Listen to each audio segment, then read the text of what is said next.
Jadi anak itu kan paling nggak enak kalau disuruh ya. Betul nggak? Bener nggak disuruh? Disuruh tuh kayak gimana gitu. Tapi kalau dikasih pertanyaan, kenapa sosok seperti itu yang ditampilkan di tangan anak-anak? ya sebenarnya yang dikerjakan kan banyak ya. Tadi Mikael cerita tentang bisa diandalkan. Kenapa saya harus responsif, harus bisa ikut terlibat? Karena secara waktu saya memiliki keterbatasan dibanding umumnya orang tua lain. Saya kalau datang ke tempatnya Pak Oni, lihat Pak Oni itu cemburu karena beliau punya waktu yang lebih banyak untuk bisa bersama dengan anak-anak. Saya karena ada tanggung jawab publik membuat saya itu dalam posisi tidak bisa durasi waktunya sama seperti orang tua. Karena itu harus bisa diandalkan. Jadi termasuk HP ini. HP saya ini kalau ada telepon masuk itu silent. Tapi kalau yang menelpon itu adalah keluarga, maka dia akan bunyi. Otomatis bunyi. Coba Mikael telepon nanti bunyi. Tapi kalau di telepon nggak bunyi gitu. Uji coba gitu. Jadi kenapa begitu? Supaya tadi mereka tuh tahu bahwa walaupun ayahnya berada di luar, tapi ayahnya bisa Bunyi ya teman-teman. bunyi ya. Bukan bohongan loh. Dan bunyinya agak beda. Bunyi Kalau anak-anak bunyinya pelan-pelan jadi keras. Kalau ibu dan istri langsung keras. Jadi kalau anak-anak tuh dudu terus baru keras gitu. Tapi kalau ibu saya dan istri saya langsung rat gitu, langsung keras. Nah, dan saya kemudian kalau Pramuni on. Iya. Nggak bunyi. Oh, iya. Mulai sekarang saya nggak mau telepon. Jadi bunyi gini. Makanya kalau pas lagi ada acara, ada itu langsung bunyi. Kenapa? Supaya saya bisa respon. Kenapa? Karena mereka jarang telepon. Paling WA. Kalau pas lagi telepon berarti ada sesuatu yang urgent. Nah, kenapa aspek itu? Lalu yang kedua, mirip. Kita semua belajar dari cara orang tua dulu mendidik. Saya rasa orang tua kita ini kita bersyukur memiliki orang tua yang peduli pada pendidikan. Dan peduli pendidikan itu tidak ada kaitannya dengan tingkat pendidikan orang tua. Orang tua yang bisa mendidik belum tentu berpendidikan tinggi. Dan orang tua yang berpendidikan tinggi belum tentu bisa mendidik anak di rumah. Jadi kami bersyukur kami itu referensinya itu. Apa sih salah satunya? Sering diajak pergi mengikuti kegiatan orang tua. Nah itu termasuk yang saya sering lakukan. Pergi kemana, ke acara A, B, C, D, sering anak-anak itu diajak. Cuman kali ini kami diajak sama anaknya datang ke acara anak-anak muda gitu. Baik, jadi melibatkan anak di semua kegiatan ya Pak. Dan juga sesibuk apapun sebagai orang tua selalu menyisipkan celah untuk berkomunikasi dengan keluarga. Nah ada pertanyaan follow up untuk Pak Anies dan Pak Oni Pak. Bahwa Pak Oni dan Pak Anies kan melihat dari cara orang tua sedia kala Pak. Tapi kita tahu di generasi sekarang ini cukup berbeda Pak. Ini putra dan putrinya sudah remaja, bahkan sudah dewasa, ada yang sudah berkeluarga. Lintas generasi cukup terlihat ya Pak. Nah, seperti apa Bapak-bapak menyesuaikan cara terdahulu dengan terkini Pak? Boleh mungkin dari Pak Oni itu Pak? Gimana kalau yang next dari Pak Anies dulu lah. Oh iya. Tadi kan dia bisa nyontek saya.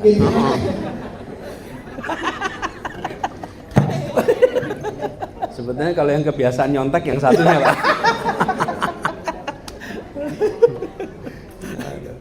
Diulangi pertanyaan coba saya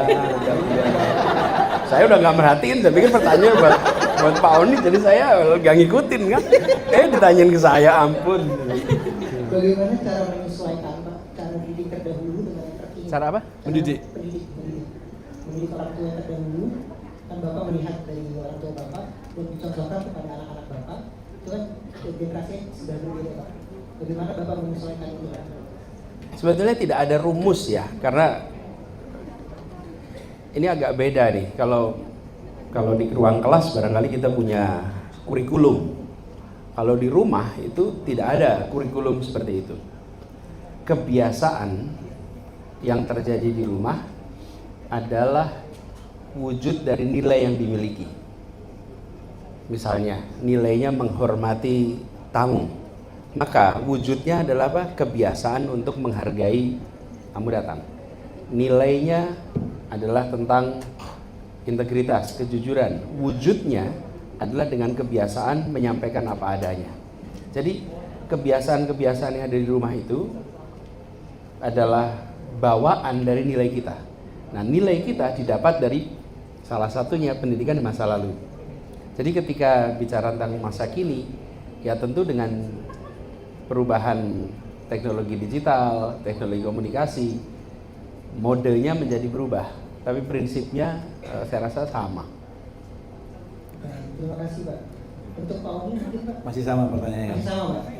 Jawabnya aman. Jadi memang yang namanya beda generasi itu sangat-sangat menjadi permasalahan besar ya.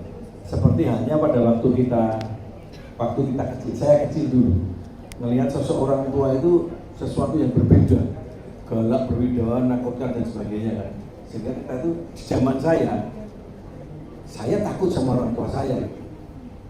Kalau zaman sekarang saya takut sama anak saya. Ini masalah. Nah, perbedaan generasi ini, perbedaan waktu atau apa namanya yang tersebut, itu kalau saya mensiasati ini, sesuatu yang saya lakukan menurut saya baik, belum tentu anak-anak itu menangkap dengan baik. Nah, saya contohnya di dalam membentuk usaha saya untuk melatih anak-anak, saya mengambil jembatan. Jadi misalkan di bisnis ya, dulu waktu mereka masih kuliah tapi sudah saya suruh belajar bisnis, saya mengambil seseorang bernama Rani. Rani ini sahabat saya di Perth yang saya beri saya ajak untuk mengembangkan The Wolf Espresso ada di Senayan dan lain-lain itu. Dia yang saya suruh kembangkan dan sebagainya. Nah, dia yang saya pakai untuk memperantarai maksud otak saya.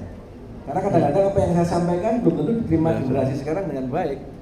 Makanya saya ngomong sama dia. Nah, dia yang menerjemahkan ke anak-anak.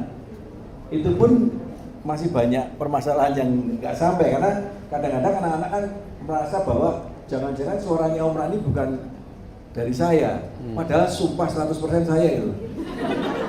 Cuman saya kan kalau saya ngomong langsung ke anak-anak, kadang-kadang karena terlalu dekat di urusan perumahan tuh, terus di bisnis dia berasa bahwa ini teman gua, ini bapak gua. Di bisnis kan nggak bisa begitu. Iya. Itu menurut saya. Jadi saya memakai perantara teman seseorang atau yang secara usia paling gampang usia pakai perantara. Nah, ini yang nanti kalau saya ngomong yang penting-penting ke dia beri ke anak-anak. Di sisi bisnis ya, bukan di sisi kekeluargaan. Ya. Kalau kekeluargaan gimana tuh? Cara komunikasi? Saya lebih sering disuruh mereka. Jadi enggak. Jadi kalau di kekeluargaan saya lebih ke arah membebaskan anak saya mau ngapain dan arahnya besok ingin saya nggak ada yang Dek atau Kak besok begini enggak. Jadi saya lebih banyak mencontohkan, kalau nggak tahu tanya ya. Kalau pengen apa silahkan. Kalau nggak tahu tanya ya. Karena memang saya juga menyadari bahwa saya juga bukan pendidik yang baik. Tapi nilai-nilai itu biar mereka yang melihat yang baik-baik mereka ambil, dan kalau mereka ada pertanyaan atau ketidaktahuan bagaimana mencapai titik itu baru mereka tanya biasanya gitu. Oke, baik, luar biasa. Tepuk tangan dulu boleh buat Raul Sintang. Kita konfront ke anak-anaknya ya, boleh ya? Bener nggak nih? Oke, Mas Mikael, pernah merasa nggak ada nilai yang ditanamkan oleh Abah yang Mas Mikael rasakan secara tidak langsung, Mas? Dari kesehariannya, dari mungkin cara tutur katanya atau perilakunya, Mas? Memang ada, dan sebenarnya agak nyambung sama apa yang dibahas sama Abah tadi. Ada beberapa hal. Lebih dekat mikrofonnya. Ada beberapa hal yang antar generasi pun bisa dibimbing terus-terusan. Contoh yang tadi disampaikan adalah bagaimana kita sebagai keluarga menerima tamu, berperilaku tamu. Tapi ada satu hal yang menurut aku kayak memang ini sangat ditunjukkan dan sangat penting untuk kita lakukan dan kita teruskan, which is hubungan Abah dengan orang tuanya Abah. Jadi kita tuh melihat kayak misalkan Abah ini, Abah setiap malam, setiap ada kesempatan pasti nelfon kan ya Abah sama Cida, pasti nelfon, minim-minimnya telepon sama Cida. Kalau bisa ditemuin, hampir setiap malam. Dan memang setiap kesempatan tuh ada cerita, ada ngobrol, dan hubungan itu dijaga antar anak dan ibu. Nah harapannya juga dan dengan kita melihat itu tuh jadi kayak iya emang hubungan anak dan orang tua tuh harus selalu dijaga sampai umur tua pun. Dan bisa dilihat juga dengan sekarang juga mertuanya Abah juga tinggal di rumah kita yang menjaga, kita yang urus, kita yang membantu. Boleh dibantu Mbak Anis pertanyaan sama? Diulang pertanyaannya? Boleh diulang nggak? Pertanyaannya sama ya.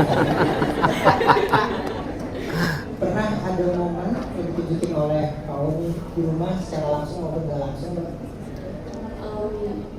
Mungkin satu hal yang sebenarnya ada 3 poin yang aku belajar selama tumbuh besar di pesantren ayah.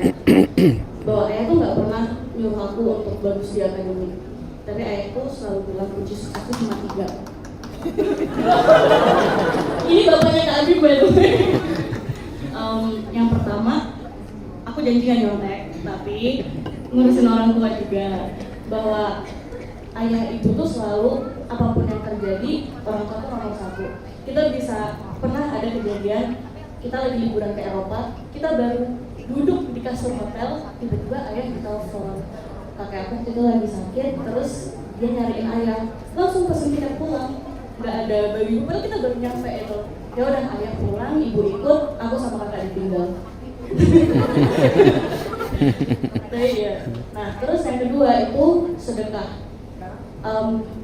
Iya sebelum nggak pernah ngomongin akademik, tapi selalu aku diajarin untuk bisa sedekah dari aku kecil. Dari mungkin aku bisa mulai ingat apapun yang ayah selalu ajarin tuh, apa yang kamu punya bagilah sama orang lain. Jadi nggak pernah punya perasaan untuk udah aku bikin sendiri gitu.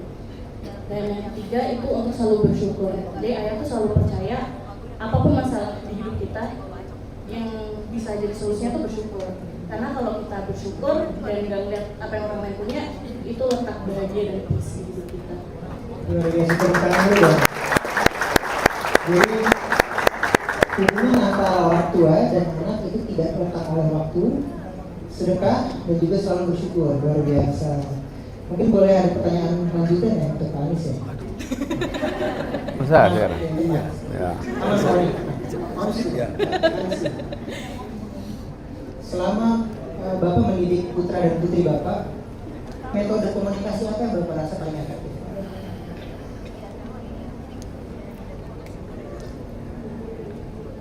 Metode komunikasi yang egaliter ya, 2 arah, ngobrol, santai, dan terbuka. Mungkin metodenya seperti itu. Nah itu artinya apa? Artinya kita harus bangun suasana untuk bisa ngobrol. Walaupun ada masa-masa di mana kita harus duduk agak serius. Misalnya kalau mau menyangkut tentang rencana melakukan sesuatu, ya duduk agak serius. Tapi secara umum tuh ngobrol anytime. Dan kadang-kadang janjian untuk ketemu, janjian untuk ngobrol. Karena waktu yang sering tadi saya ceritakan lebih terbatas. Sehingga yuk janjian ini perlu ada diskusi. Jadi tapi prinsipnya adalah prinsip egaliter, bisa dibicarakan, dan mereka juga berhak untuk bicara pandangannya. Dan suasananya gimana ya? Suasananya itu walaupun sering serius, tapi dibuat sebagai suasana yang bisa dibilang nggak membebani semuanya gitu. Kira-kira seperti itu suasananya. Oke Pak, saya ada pertanyaan lagi Pak sebenarnya. Jadi kan kita tahu hidup itu nggak selalu baik dan benar ya Pak. Apalagi keputusan anak-anak ini kan juga sudah dewasa dan sudah bisa memutuskan sendiri. Gitu. Ada nggak kiat-kiat yang Bapak sampaikan ke anak-anak untuk anak-anak gitu misalkan selalu pilih yang baik dan benar atau misalkan yang benar tapi tidak baik atau misalkan yang baik tapi salah gitu. Ada hal-hal seperti itu Bapak sampaikan? Ketika ketemu situasi itu, maka bentuknya bukan dalam instruksi tapi dalam pertanyaan. Mengapa ini dikerjakan? Mengapa bukan itu? Sehingga ketika sampai pada kesimpulan, itu bukan kesimpulan karena keputusan orang tuanya, tapi karena keputusan anaknya yang orang tuanya memberikan pertanyaan-pertanyaan. Nah, pertanyaan-pertanyaan itu adalah hal yang kalau saya istilahkan things that has not been thinkable. Hal-hal yang belum terfikirkan. Nah, bagian kita adalah memberikan aspek yang belum kepikir. Jadi kalau nyetir tuh suka ada namanya blind spot ya. Blind spot. Nah, blind spot itulah yang orang tua masuk tuh di situ. Yang mungkin belum kelihatan tuh. Nah, blind spot itu kita berikan dalam bentuknya pertanyaan. Kenapa kok bentuk pertanyaan? Gini, pengalaman saya dulu jadi anak nih. Jadi anak itu kan paling nggak enak kalau disuruh ya. Betul nggak? Bener nggak disuruh?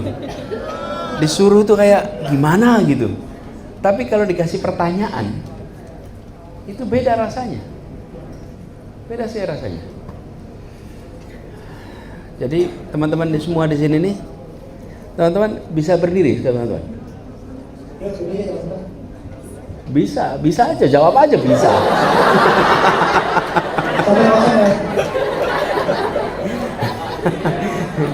Betul. Saya kan cuma bertanya, saya nggak beri instruksi teman-teman.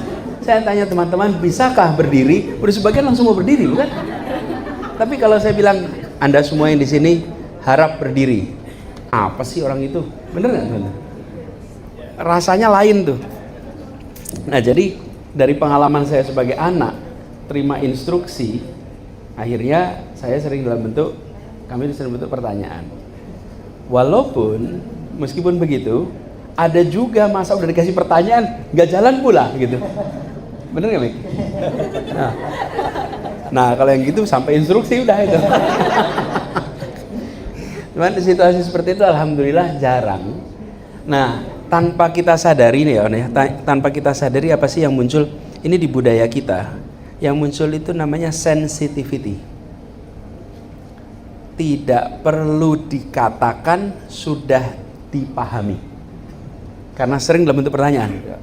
Jadi ini yang di dalam kami ini berdua tumbuh di dalam suasana budaya Jogja, dan seringkali tanpa harus dikatakan udah langsung dikerjakan, betul nggak? Karena sering kita tumbuh dalam pola pertanyaan, bukan pola pernyataan. Nah, kira-kira gitu. Baik, terima kasih. Tepuk tangan dulu dong buat Pak. Kita langsung kasih lagi ya anaknya ya. Mas Mel, kalau dengan komunikasi dengan apa, seperti apa Mas? Ini mesti kalau ngobrol berdua kan? Ngobrol berdua. Sesuai kata apa sih, it's a two-way discussion. Jadi memang bentuknya diskusi, kita ngobrol, ada nanya, aku jawab, aku tanya, aku jawab, dan memang bertukar pikiran, saling menyampaikan pandangan, saling memahami satu sama lain, dan itu sih bentuk obrolan sama diskusi yang kita lakukan. Dan apa impactnya Mas? Jadi memang akhirnya tuh jadi ada ruang untuk berpikir bersatu. Jadi kita ini sendiri memproses seperti apa yang Abah bilang. Abah memberi pertanyaan, bisa langsung tidak, atau malah kita yang memproses apa yang Abah maksud. Misalkan ada masalah ini, terus Abah nanya spesifik, menurut Mik masalah ini ABC gimana? Nah di situ tuh mulai mikir, kita mulai jadi solusi, dan itu membantu kita untuk kayak ya menganalisa. Selain itu tuh juga memberi rasa apa ya? Rasa kebersamaan dalam menghadapi apapun yang lagi didiskusikan. Dengan kita diskusi, ya berarti Abah ini bersama aku dan aku bersama Abah. Tidak aku sendiri lawan Abah atau Abah lawan aku, no. Ini kita lakukan bersama-sama, ini kita diskusi dan kita ya menghadapi apa yang kita diskusi ini bareng-bareng. Kita brainstorming bareng-bareng, kita bikinnya bareng-bareng. Jadi ada impact itu. Luar biasa, tepuk tangan dulu untuk Mas Ika. Jadi buka komunikasi dua arah yang egaliter tentunya, selalu think dan thinkable, isi blind spotnya, dan juga buka ruang untuk berpikir kritis di rumah. Nah itu pesan-pesan yang langsung dari rumah Abah nih teman-teman semua. Yang berikutnya Pak, kenapa? Ini sudah dikondisikan sama oleh Pak Anies juga. Jika terjadi perbedaan pendapat Pak, apa yang biasanya dilakukan dan seperti apa menyelesaikannya? Perbedaan pendapatnya antara siapa nih? Antara Bapak dan anak Bapak. Saya biasanya kalah, Pak. Enggak, jadi begini. Perbedaan pendapat itu sangat sering di kami. Karena ya tadi jurang generasi tadi itu sangat terasa di saya, di kami. Jawaban saya, dia mau kalimatnya apa, punya kalimatnya apa, ributnya apa. Alhamdulillah, bersyukur. Saya selalu begitu. Tujuan saya adalah biar dia tenang terus mikir, karena bapak opol. Mikir. Karena sebetulnya kan begini. Saya hanya ingin menyampaikan kalau ada sesuatu terjadi perbedaan pada sebagainya itu. Saya sebenarnya ingin mau mengatakan gini, mumpung ada anaknya. Saya ada Pak. Oh gitu ya. Besok, ini gampang. Kan duluan saya lahir daripada kamu. Tapi kalau kalimat ini saya katakan, pasti tolak kan? Kurang mungkin, pasti gini. Nah, kalau di depannya Pak Anies kan banyak bertukar pikiran. Karena memang sama-sama punya pikiran. Ya. Nah, di rumah saya ini susah tukar pikiran. Karena anak-anak terlalu banyak pikiran, dan saya nggak punya pikiran. Jadi tukar pikiran nggak ada tempat kami. Nah, saya hanya memaksa mereka. Karena tadi ya, karena saya bukan pendidik yang baik, tapi saya hanya memaksa mereka bahwa masalahmu itu pernah saya lampaui, pernah saya alami, saya lampaui. Dan solusinya, mau masalah apapun lah, silakan nanti dicoba direnungkan di rumah. Itu hanya bersyukur dan serahkan kepada Allah. Kowe tugasnya anak. Ini setelah saya lampaui ya. Sekali lagi mungkin teman-teman ada yang belum lampaui. Hidup itu tujuannya, poinnya itu hanya satu buat saya ya. Rumusnya ada urusan apapun, sesusah apapun, solusinya cuma satu. Urusin orang tua sama sedekah. Itu poinnya ya itu aja. Kayak tadi dicontohkan anak saya itu, sampai Eropa pun, sampai apa seberapa jauhnya. Kalau sudah orang tua saya, aku pengen gini. Kalau saya perlu pulang, saya pulang.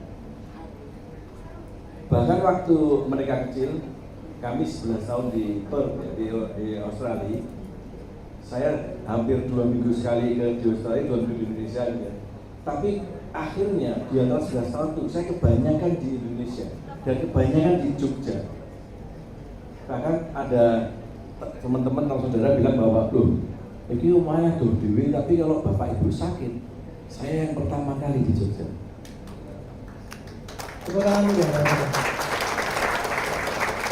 Kenapa saya melakukan itu? Karena tadi saya alhamdulillah sudah lebih terdahulu mengalami dan melewatinya. Ya. Urip itu hanya akan selesai dengan sedekah dan ngurusin orang tua, itu aja. Makanya saya tidak pernah memaksakan anak saya, kamu harus kuliah gini, kamu harus gini, enggak. Ending-endingnya kamu harus melakukan itu sebetulnya. Gitu loh. Jadi kenapa saya ambil 2 poin itu? Kenapa ambil 2 poin itu? Karena sebetulnya saya dari dulu itu kan kalau secara akademis saya sekolah jauh dari Mas Anies. Mas Anies dari SMP itu udah teratur, udah harus kemana-mana yang berbau ilmiah gitu kan. Saya mikir ini caranya biar sukses kayak Anies, tapi perasa sinau piye. Itu saya rumuskan, saya ambil 2 jalur tadi. Satu lagi, ngurusin orang tua sama sedekah. Kenapa? Ngurusin orang tua. Orang tua itu saya simpulkan waktu itu, waktu saya masih di Jerman. Orang tua itu wakilnya Gusti Allah di dunia. Itu kayaknya semua agama mengajarkan itu. Saya membayangkan kalau wakilnya Gusti Allah di dunia ini kita suap dengan kebaikan-kebaikan terus, disuap, sogok terus dengan kebaikan-kebaikan, pasti yang dia pikirkan itu hanya kita, hanya saya. Istilahnya, suksesnya kalian menyuap orang tua itu, kalau apapun yang dia lakukan, yang kepikiran kita, misalnya aja, mau ngambil tisu terus pikir, wah ini tisunya lebih halus atau kurang halus dari yang mau dibeli dulu ya, misalnya gitu loh. Itu berarti setiap ngapain dia pikir, itu sudah sukses. Karena saya yakin dengan mereka beliau-beliau di kepikiran saya, beliau akan lapor yang baik-baik sama Allah. Yang diwakilan, yang wakilnya tadi, wakilnya beda yang sama yang di jarah-jarah mana. Ini wakilnya kan beneran. Jadi saya sepele aja, berpikirnya simpel aja. Kalau wakilnya Gusti Allah di dunia, bahagia. Itu berarti beliau punya hak untuk langsung direct laporan. Ya? Nah, kalau sudah saya suap dengan kebaikan, nah itu pasti dia akan lapor yang baik-baik. Nah, itu mengamankan jalan saya ke depan. Dan saya yakin seberapa berat permasalahan saya, pasti nanti ada jalan. Yang kedua, sedekah. Kenapa? Karena dari agama apapun di dunia ini selalu menyampaikan bahwa paling enak golek duitnya dengan cara sedekah. Karena apa? Al-Baqarah 261 kalau nggak salah ya, atau 263. Kalau berbuat baik 1, Allah jamin tumbuh 7 batang. Setiap batang buahnya 100. Berarti kalau kita invest di kebaikan 1 juta, Allah pasti balikin 700 juta. Kan nggak mungkin Gusti Allah dobos, kan nggak mungkin.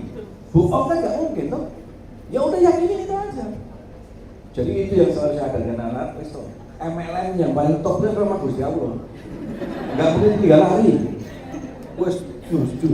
Nanti Allah yang mikirin kita, baliknya kita itu caranya Allah mikirin gitu. Nah, tugas kita hanya 2, ngurusin orang tua, menyambut dengan kebaikan tadi itu. Yang kedua MLM dengan Gusti Allah. Itu aja kira-kira gitu. Luar biasa, tepuk tangan dong buat Pak. Benar ya, Mbak?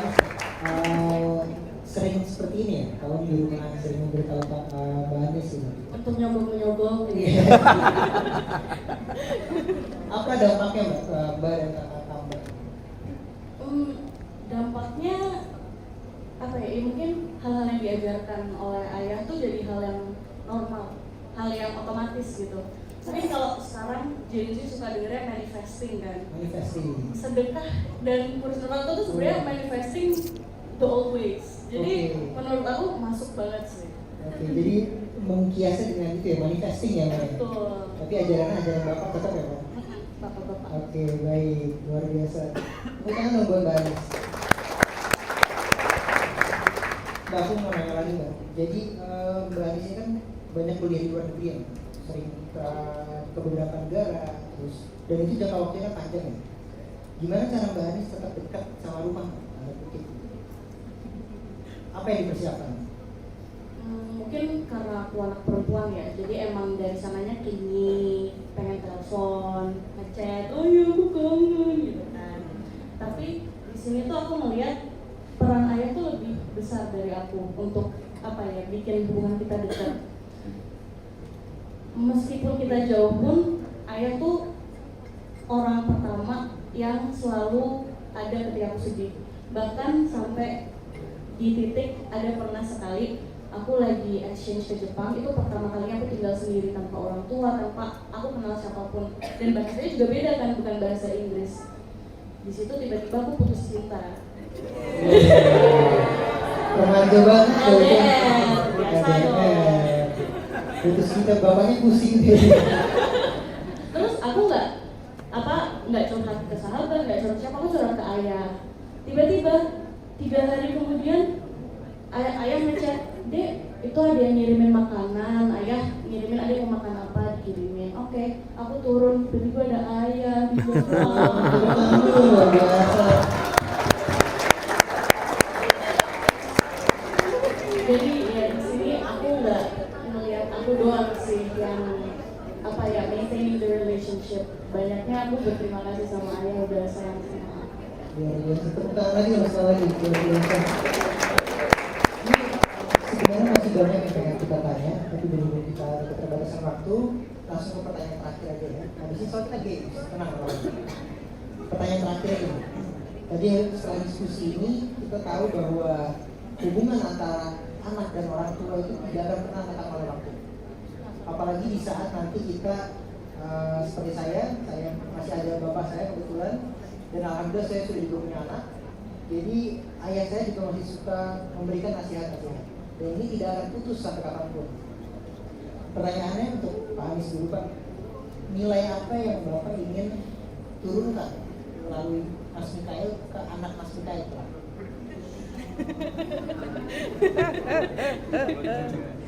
Dia belum punya anak. Saran boleh Pak, saran anak. Atau cucu Bapak yang kemarin. Apa ya? Apa? Sebenarnya kalau nilai itu biasanya jamak, karena jarang nilai itu tunggal. Jadi kalau boleh saya akan titip nilai kebaikan yang kalau mereka kerjakan tidak ada yang harus mereka sembunyikan. Apapun yang mereka kerjakan di rumah, di luar rumah, itu hal-hal yang selalu mereka bisa ceritakan tanpa beban. Dulu kakek kami memberikan pesan kepada anak-anaknya yang pada sekolah jauh. Pesannya itu saya sering ceritakan juga sama anak-anak, dan mudah-mudahan ini kita bisa pegang karena sebagai sesuatu yang turun-temurun. Satu, kalian pergi nih, satu, jaga akhlak. Itu pesan mau pergi itu, jaga akhlak. Akhlak ini jaga nih. Yang kedua, jaga nama baik. Apapun yang kamu kerjakan di luar sana, jaga nama baik. 3, jadi orang yang dirasakan manfaat apapun yang kamu kerjakan nanti di sana. Yang keempat, jangan putus untuk berkabar pada kami yang di rumah. Waktu itu kan masih eranya tahun 60-an ya. Kalau kirim itu berarti kirim surat tuh, rutin. Kalau sekarang sudah bisa WA tuh. Tapi itu diceritakan pada generasi orang tua saya. Orang tua saya cerita pada kami, dan kami ceritakan kepada anak-anak. Nah, kalau itu disebut sebagai values, kira-kira valuesnya itu seperti itu, sederhana. Dan memang, ini ya refleksi aja ya teman-teman. Sebenarnya di dalam perjalanan hidup kita juga, kebiasaan-kebiasaan sederhana itulah yang membuat keluarga itu menjadi dekat. Keluarga itu menjadi guyup. Bukan yang biasa dinilai apakah di sekolah, apakah di tempat kerja, tapi yang sesungguhnya membuat kita dekat itu adalah perasaan saling menghormati, menghargai, dekat. Itu semua yang membuat suasana di dalam keluarga itu tumbuh. Jadi saya mau pesankan supaya itu terjaga. Nah, tadi Mikael cerita tentang melihat bagaimana kita mengurus orang tua sebagai cara untuk mendidik anak. Saya ketika mengerjakan itu semua tidak membayangkan juga bahwa Mikael itu kemudian melihat itu sebagai pendidikan. Saya rasa Oni juga ngerjain begitu. Ketika melakukan ABCDFG terhadap orang tua, itu tidak membayangkan itu sebagai materi pendidikan. Apa sih pesannya dari peristiwa itu? Buat kita, orang tua dan calon orang tua, begitu banyak materi pendidikan yang tidak dikatakan. Begitu banyak materi pendidikan yang tidak diajarkan secara lisan, tetapi ditunjukkan dalam perbuatan, dan itu dianggap sebagai pelajaran. Jadi pelajarannya apa? Perbuatannya. Nah, ini yang kemudian saya berharap nih mudah-mudahan kebiasaan, itu biasa disebut tradisi di dalam keluarga, diteruskan oleh generasi anak-anak dan generasi cucu, gitu. Luar biasa, tepuk tangan dulu dong buat Pak. Dalam banget ya itu. Boleh lanjut Pak Oni? Langsung. Apa yang pengen diturunkan? Oh, iya. Diturunkan. Jadi begini, nggak jauh dari yang saya sampaikan tadi. Saya cuma ingin mengajarkan anak-anak bahwa seberat apapun masalahmu pasti ada solusi yang akan Allah berikan. Jalannya itu akan ada. Nah, akan ada jalan ini. Menurut saya dimulai kemudahan-kemudahan Allah berikan itu kalau kita berbuat sesuatu yang tadi saya sampaikan. Wes kuncinya yang setelah saya alami, apapun masalahnya, itu akan ada jalan dari Allah. Karena apa? Karena kalau saya mau misalkan Pak Oni, apa rumusnya kok bisa punya perusahaan ini, perusahaan itu, atau bisa punya ini, punya mobil itu? Saya nggak pernah tahu. Karena apa? Saya nggak pernah belajar sesuatu. Bahkan ilmu ekonomi kayak pasar modal nggak pernah tahu saya. Yang saya tahu sepertinya Allah memudahkan saya untuk mendapatkan ini. Mungkin karena yang saya lakukan tadi, ngurusin orang tua sama sedekah, itu aja.